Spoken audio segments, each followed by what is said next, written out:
Men Mahmud Jaloliddin Muhammadovich Jizzax viloyati Arnasay tumani Kelajak markazida 2021-yildan beri faoliyat yurib kelmoqdaman. Faoliyatim davomida 2026-yil iyul oylarida Sporting Karate VKF yo'nalishi bo'yicha Issiqko'l Open 2026 xalqaro turnir musobaqasi bo'lib o'tdi. Mazkur musobaqada Kelajak markazi a'zolari shogirdlarimiz bilan birgalikda faxrli natijalarni qo'lga kiritib keldik. Kelajak markazi to'garak a'zolari shogirdlarim bilan birgalikda ko'plab viloyat chempionlari, O'zbekiston chempionlari, xalqaro turnirlar g'olibi, Osiyo chempionati va qolaversa jahon arenalarida faxrli o'rinlarni qo'lga kiritib kelmoqdamiz.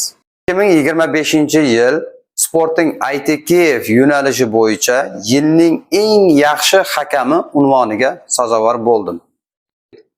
Qolaversa 2026-yilning yanvar oyida Sporting ITKF yo'nalishi bo'yicha xalqaro toifasi sport hakami unvoniga sazovor bo'ldim. Barcha yurtdoshlarimizni mustaqilligimiz 35 yilligi bilan chin yurakdan tabriklayman. Mustaqilligimiz abadiy bo'lsin.